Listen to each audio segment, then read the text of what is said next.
Hola a todos, muchas gracias por acompañarnos en nuestro podcast del Club de Empresarios de Baja California. En esta segunda edición que estamos muy emocionados porque tenemos un invitado especial, a Horacio Marchán. Muchas gracias por acompañarnos al día contrario, de hoy. Gracias. Y no va a ser la excepción. Yo quiero empezar este podcast como lo hemos empezado con los demás socios. ¿Quién es Horacio Marchán? ¿A qué se dedica? Bueno, ¿quién es Horacio Marchán? ¿Quién sabe? Es una pregunta muy profunda, ¿no? Te puedo decir a lo que me dedico. Soy consultor de empresas ya hace como unos 30 años. Doy clases en algunas universidades en otros países y en México. Soy asesor de empresas. Soy autor de libros y de columnas. Digamos que soy un estudioso de la psique humana. Tengo un doctorado en psicología profunda con énfasis a estudios mitológicos. Tengo un MBA, eso lo estudié en Santa Bárbara, un MBA de la Universidad de Texas en Austin. Soy administrador de empresas del TEC de Monterrey. Mi asesoría se enfoca al crecimiento de empresas, muy centrado en la toma de decisiones. Finalmente, los procesos humanos son procesos psicológicos.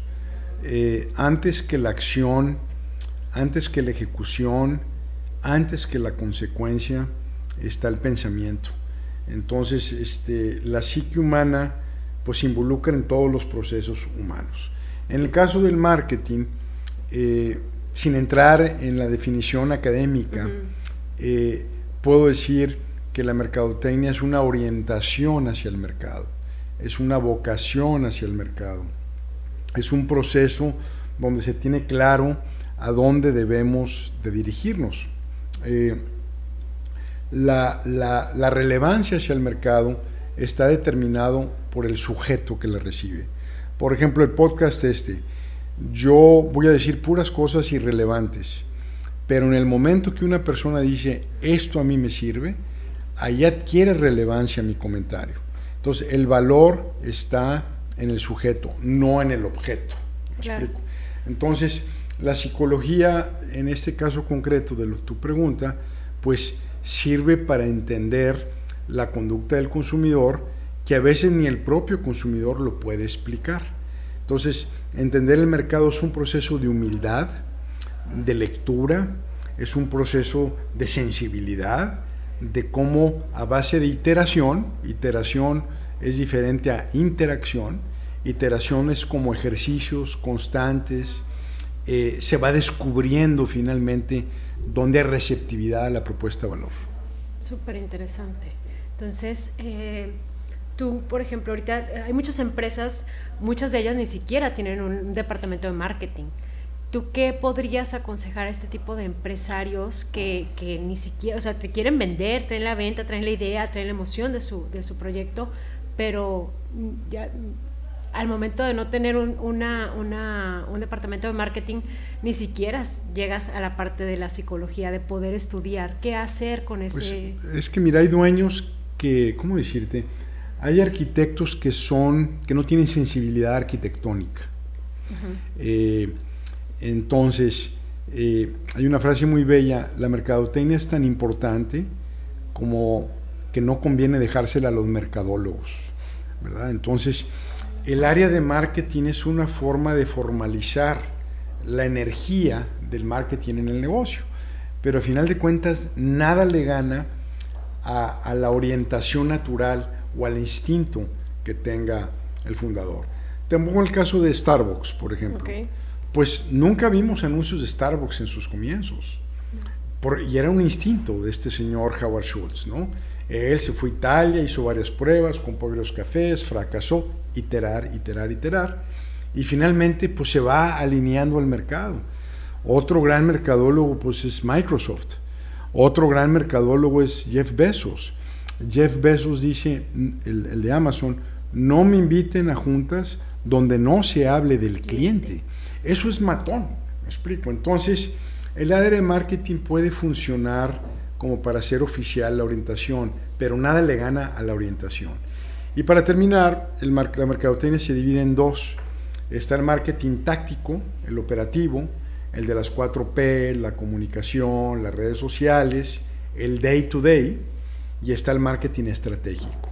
El marketing estratégico se pregunta y se plantea dónde juego, cómo juego, dónde soy relevante, cuál es mi ventaja competitiva, cómo me despliego de manera diferente.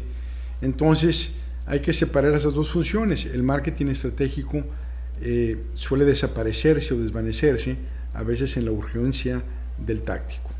Entonces nos dices que la clave está entre que la empresa conozca a su cliente. Sí, la orientación hacia el mercado y la humildad para descifrarlo, porque es difícil de descifrar, ¿verdad? Claro, y más si ya tienes tú tu idea de tu producto y a veces te la cambia cuando ya escuchas al cliente y... Exacto, o sea, la empresa propone, pero el mercado dispone. Ok, perfecto. Y en la parte del autoconocimiento, hablas, digo, es que tienes muchos temas, me es difícil estar sentada aquí contigo y no puedo querer enfocar a algo en particular, pero hay una parte también que tú hablas mucho del autoconocimiento. ¿Es importante o es mejor pertenecer nada más a una sociedad, formar parte de ella? Sí, mira. ¿O atreverte a ser diferente? Atreverte. Es que, gracias por la pregunta, el tema es que en la primera etapa de la vida o cuando nacemos, lo que queremos sobre todas las cosas son dos. Queremos ser normales, lo que signifique, ¿verdad? Whatever the hell that means, como dicen los norteamericanos, y la otra cosa es que queremos pertenecer. Y en aras de ser normales, lo que signifique, y pertenecer, no nos conocemos, renunciamos al ser. Hay una escena muy bella en una película, Mean Girls, Chicas Malas, del famoso high school, en la secundaria, donde llega la muchacha con la comida a la cafetería y el shock de decir, ¿dónde me siento? Allá están los nerds, acá están los góticos, acá están los cool, acá están las cheerleaders sexosas, acá están los emproblemados. ¿Dónde pertenezco? Y es un alivio el que alguien te diga, vente a sentar con nosotros. Entonces, sí, efectivamente, como en nuestro afán de pertenecer y de ser normales, no nos conocemos. ¿Cómo se activa el autoconocimiento? Pero al no conocernos se empieza a generar una sensación como de vacío, que el vacío existencial siempre está ahí, felizmente, porque eso es lo que nos empuja a conocernos y a crecernos. Entonces, cuando finalmente podemos realizar quizás de que conviene mejor ser antes que pertenecer, incluso la capacidad de renunciar a donde perteneces en aras del ser, tener la valentía de ser, a veces es un tema accidental, un trauma. Y lo he hablado en otros casos, por ejemplo, pues a mí me dio una depresión a los 22 años, pues me aventaron al agua, sin salvavidas, encuerado y sin nada, o sea, fue una cosa como que, ¿qué diablos es esto? ¿Quién me quitó la corriente? ¿Quién me desenchufó? A veces, infelizmente, es una renuncia, una despedida, es un fallecimiento de alguien querido, una enfermedad, un encontronazo, una pérdida o una ruptura de esta vida ideal que nos formamos en ciertos momentos. Entonces ahí estás obligado al autoconocimiento a forcioris. Y en otros casos, bueno, pues es a base de simplemente, sin ser tan dramático, simplemente a base de hacer muchas cosas. Por ejemplo, la confusión vocacional. Los chavos a los 17 años, ¿qué quieres hacer con tu vida? Es muy pesado eso, ¿no? Yo tuve mucha confusión vocacional hasta la fecha. Y el hecho que encuentres dificultad para ubicarme en una categoría ha sido gracias a la dificultad vocacional, que no me hallo, como dicen, ¿no? Estudié muchas cosas, me gustan muchas cosas, para bien y para mal. Pero entonces lo concluyo en un tono positivo y digo, haz muchas cosas, experimenta, ábrete, ve a lugares insospechados que no vienen al caso, acepta invitaciones del cosmos extrañas, pero experimenta constantemente, haz muchas cosas y en ese proceso te vas a descubrir. Y cuando te descubras, que nunca terminas, yo digo a veces, cuando por fin entiendo quién soy, ya cambié, ¿verdad? Entonces tú vas generando una idea de cómo potenciar tus fortalezas, tus virtudes, tus talentos, de cómo te entregas al mundo, de cómo das valor. Y bueno, y el camino se sigue poniendo interesante, pero en esencia el autoconocimiento para mí es la semilla de una vida equilibrada, balanceada, sin con esto mandar un mensaje de que alguna vez lo logramos. La belleza y el misterio es que no concluye. Siempre que algo se sabe, 2 más 2 es 4, se muere. Lo que no acabamos de entender sigue vivo. Y bueno, pues vivan los misterios.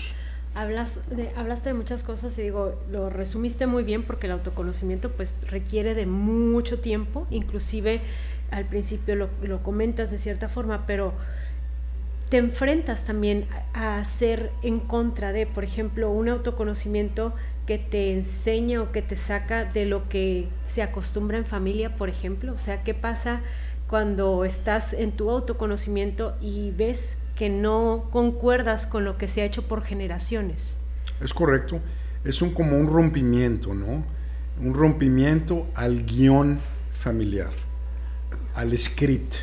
Entonces, nacemos, se inserta el guión, y así como boom, así es como te debes de comportar, tienes que ser abogado como las últimas 5 generaciones, pues esos mandatos, se vale que digas, voy a ser abogado como hace 5 generaciones porque quiero, claro, o me conviene, y ya pasé por un proceso de dolor, de considerar la renuncia a ese guión, pero definitivamente que el autoconocimiento te va a llevar a ciertas renuncias y a ciertas desaprobaciones, y hay un club muy grande de las ovejas negras, les invito a que se unan a él, y de los chivos expiatorios, que a veces el sistema los ejecuta y los asigna en aras de proteger el statu quo, pero es una invitación al atrevimiento.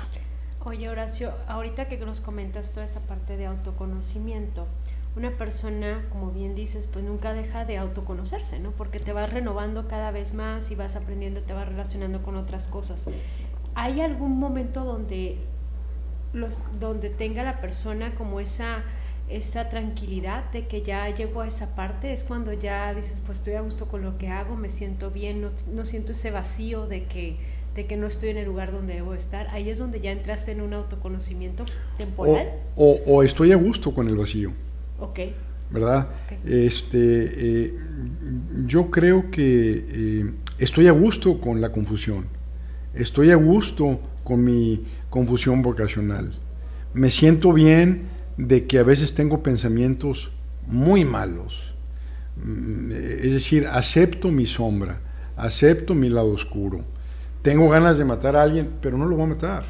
Entonces, yo creo que cuando llegas a ese nivel que describes, Liz, es un tema de la realización de que los humanos tenemos vacíos siempre. Estamos completos cuando nos morimos. Ahí abajo ya se cerró el ciclo, me explico. Pero la condición humana es de vacíos. Entonces, cuando llegas a ese nivel y donde privilegias quizás, esa es una opinión, es una discusión infinita y este es un abono, pero cuando privilegias la paz sobre el concepto mal vendido, mal comprado de la felicidad, o sea, hacer la felicidad y la felicidad y la felicidad, para mí esa es una trampa. Creo que la paz le gana a la felicidad. Cuando llegas a ese estadio, ese estado de maduración, de aceptarte como eres, creo que lo que se consigue es la paz. Y a partir de ahí, pues hay diferentes formas de experimentar la felicidad, y a partir de la paz puedes también desplegarte paz en acción, perseguir metas, ser ambicioso, pero creo que la paz es una quizás de las búsquedas que no se habla tanto, pero todo el mundo habla de la felicidad. Me acabo de enterar que la profesora de la clase de felicidad, leyendo periódicos en Harvard, pidió un break porque le daba miedo tener un breakdown. Entonces, el planteamiento desde mi punto de vista es equivocado. Y luego está ese movimiento de psicología positiva, donde sacan 5 condiciones. Por ejemplo, una de ellas es ser social. Pues a mí si me pones social y me sacas, digo, me generas un problema, porque soy un hombre pues muy privado, medio ermitaño, pero ya me acepto, ya pasé por el proceso de que estaré raro, que no quiero ir a pescar con mis amigos borrachos, ruidosos, apestosos. ¿Tendré algún problema? ¿Por qué no quiero ir con estos hijos de su pelona madre a que no me dejen dormir y que me llenen de cigarro y todo?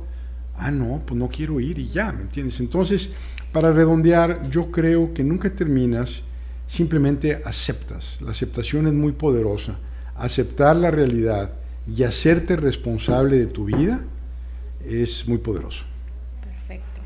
Por otra parte, también nos hablabas que cuando encuentras una oportunidad, creas tu empresa. Yo creo que aquí nos escuchan varios, tanto emprendedores como empresarios, que ya detectaron esa oportunidad, que ya tienen su emprendimiento o su empresa.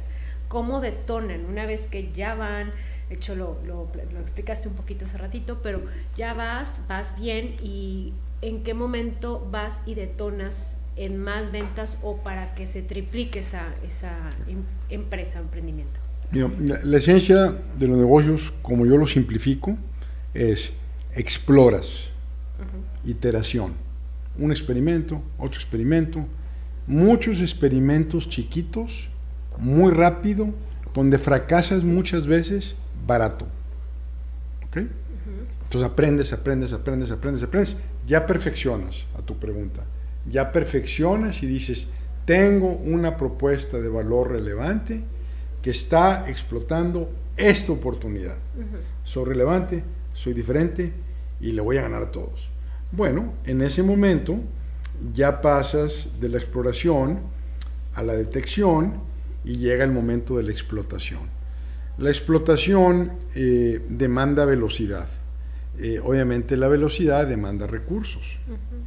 Entonces, si tienes los recursos, pues empiezas a dominar tu nicho, tu categoría, y le metes velocidad para que los imitadores no te copien o no te alcancen. Entonces, en esencia, la detonación tiene 2 componentes. La primera es elimina restricciones. ¿Qué me está quitando fuerza, impulso? ¿Qué me está frenando? Y la otra cosa es, ¿qué de lo que hago, si lo alimento, si le meto recursos con intención, crece? Entonces es reducir y controlar restricciones o debilidades y enfocarte a potenciar tus fortalezas. El que ya encontró una oportunidad y tiene una propuesta de valor es una persona afortunada. Ahora lo que tiene que hacer es ejecutar rápido, y mientras va cuidando lo que va construyendo, sigue en expansión. Claro. De hecho, lo relaciono mucho con una frase que de repente dicen cuando hablas de mercado, se habla de mercado, dicen, para todos hay, ¿no? Para todos hay negocio, pero hace rato que lo explicabas tú, decías que si todos van y venden lo mismo, va a llegar un momento donde eso se pierda, ¿no? Entonces... Pues para todos hay, siempre y cuando hagan cosas diferentes, ¿verdad? Pero si los competidores son copiches, tienen baja autoestima, no tienen creatividad, no creen innovación, y nada más se pasan viendo envidiosamente al vecino y al competidor, en lugar de estar viendo al mercado. Es decir, si todo el mundo compite de la misma forma, con los mismos productos, por los mismos clientes, pues las utilidades se van a acabar, ¿no? Entonces, el tema es encontrar tu nichito, tu huequito, y ser completamente, siempre digo que es mejor ser único que ser mejor. Claro, claro. Pues muchísimas gracias, Horacio, muchas gracias por estas claves que nos pasas. No sé, me gustaría que dieras algún consejo a alguno de los empresarios, hablando de empresarios medianos y grandes de la ciudad, y otro consejo para emprendedores. Bueno, para los medianos y los grandes, que no se sienten en sus laureles, que no se crean que porque llevan 20 o 30 o 40 años trabajando merecen descansar. El mercado no descansa. Si tú quieres descansar, pues resuelve tu negocio para que siga con la vitalidad. Decirles que todos los negocios llegan a un punto de inflexión donde empiezan a erosionarse. Entonces, la pelea sigue y la innovación es clave. A los chicos o a los emprendedores, tenemos una idea de que si yo pongo un negocio y se oye bien gacho esto, se oye muy mal, y fracaso, se van a burlar mis amigos, mis papás me van a decir, te lo dije, la novia te va a cortar, loser, bla, bla, bla. Y cuando estudias las vidas de los empresarios grandotes, lees, dices, oye, este pelado le pegó a la 10ª, le pegó a la 4ª, le pegó a la 15ª. Entonces es aventarte, aprender rápido, y si no es por ahí, otro. Entonces a ellos les digo, se le falla hasta que se le pega. Persiste. Súper. También hay otro detalle que también me encanta, que comentas mucho, que dices que un empresario debe tener un consejo. Sí. Y que de lo mejor es que sean personas ajenas, sí, ajenas a la empresa. ¿Por qué? Porque los humanos tendemos a polarizarnos, tenemos muchos sesgos, estamos acomplejados, somos neuróticos, nos mentimos a nosotros mismos. O sea, ¿cómo decirte? Por ejemplo, ve Blockbuster. Oye, fue una lente muerta, 10 años, hasta los niños chiquitos, oye, pues va a quebrar. Pues oye, el muchachito de 15 años, este negocio va a quebrar. ¿Y por qué no hicieron nada los directores? La industria automotriz norteamericana perdió participación en el mercado 30 años seguidos por los asiáticos. Entonces, ¿por qué es importante un consejo, contrapesos, una pareja honesta, directa, amigos que te digan la verdad, aunque los odies, psicólogos, psiquiatras, coaches, sacerdotes, lo que sea, pero no podemos asumirnos que sabemos todo. Nos conocemos a través de otros y de hacer muchas cosas. Entonces, el consejo, para regresar a tu tema, el consejo es establecer contrapesos. Tendemos a polarizarnos y a mentirnos. Entonces, es muy importante, sobre todo en negocios, que tengamos esos contrapesos. Es decir, tú puedes ignorar la realidad y torearte en una pareja o en una relación social o de amistad. Bueno, pues está medio negado o medio negada, pero lo quiero. Pero en los negocios no se puede. En los negocios tú puedes negar la realidad, pero no puedes negar las consecuencias de negar la realidad. Y ahí está el estado de resultados, y ahí está el balance general, y ahí está la nómina. Entonces es muy importante esos contrapesos y que tengas la humildad, otra vez, no solo para el mercado, sino humildad en cuanto a si estamos gestionando bien o no. Y hablando de contrapesos y uniéndolo con el principio que es el cliente, lo más importante para una empresa, también tocas muchas veces el tema de los directivos, ¿no? Que a veces están sobrevaluados en la organización. ¿Cuál es ahí tu punto de vista? Porque yo veo todas las empresas que están así, en su mayoría, ¿no? No todas, pero la mayoría así está. Mira, hay directivos que viven del éxito de las decisiones de la generación que los precede. Es decir, en este mundo complejo y sistémico, tú tomas una decisión, pero las consecuencias a veces se ven en el tiempo, y es un tema sistémico, complejo. Entonces, a veces los directivos, el negocio va bien, pero va bien porque es tan buen negocio que aguantan decisiones muy malas. O sea, es tan buen negocio que aguanta muchos idiotas, exagerando la nota, ¿no? Y a veces hay negocios tan malos que cualquier error te quiebra. Entonces, se llama la teoría de la atribución.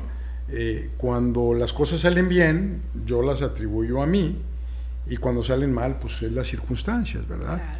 Entonces, a veces, después de 30 y tantos años de consultor, te puedo afirmar que a veces el problema más grande de los negocios son sus directivos, o el dueño, y a veces hasta el consejo. O sea, ¿qué pasa cuando ya me ha tocado, de repente les digo, ¿sabes qué? La restricción de este negocio eres tú, o es tu cuerpo directivo. O sea, el negocio ya te rebasó, ya te ganó. Y eso es muy duro, pero yo no creo que haya líderes para todas las etapas, para todas las épocas, para todo el tipo de retos, en toda la vida de un negocio. Creo que es importante la renovación, y también hay directivos exitosos. No quiero decir nada más eso, también hay directivos realmente muy exitosos, pero típicamente son los que tienen mucho autoconocimiento, los que tienen salud mental, los que conocen sus complejos, los que conocen su neurosis, los que tienen la capacidad de dejar a un lado al ego y escuchar para poder enfrentar la realidad. Entonces, pues hay de los dos, ¿no? Claro, y de hecho ahí es la siguiente pregunta a la que conectaba, ya casi para cerrarse, que andas corto de tiempo. Pero el equilibrio, o sea, ¿en qué momento llegas a un equilibrio? Tú hablas, he escuchado muchos podcasts tuyos y, como bien dijimos, tocas muchos temas, pero creo que tienes algunas bases muy centradas en la parte de cuidar a la persona, no solamente en la parte mental, en la parte emocional, profesional, pero también salud de ciertas formas de comer, de ejercitarse. Un empresario, para poder llegar a esa claridad, o un directivo, ¿cómo podría llegar a un balance? Mira, no estoy seguro del balance, Liz, pero sí puedo decirte en ese tenor que tú planteas, que somos una entidad, materia y espíritu, concreto y abstracto, que constantemente estamos tomando decisiones. Entonces, privilegiar la toma de decisiones, buscar la lucidez, la limpieza de pensamiento, debe ser una misión de todas las personas, y más si tienes responsabilidad y manejas un negocio. ¿Cómo se corrompe la lucidez? Cuando no te conoces a ti mismo, cuando te dominas por la reacción, cuando te dominas por el pensamiento concreto y no el abstracto, cuando estás volcado a la acción sin reflexión, cuando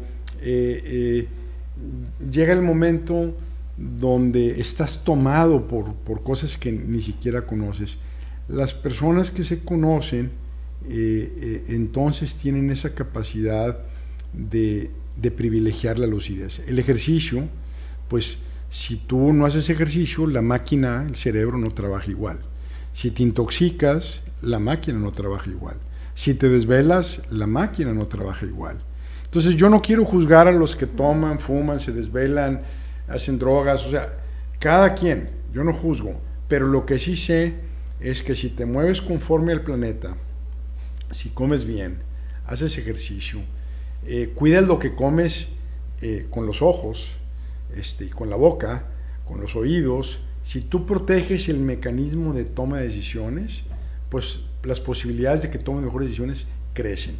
Entonces a eso me refiero cuando uno debe de buscar un equilibrio en cuanto a la plataforma, que yo le llamo, como en mi nuevo libro de Poder Personal hay un capítulo que se llama La Plataforma, pero en el hacer yo creo en el exceso.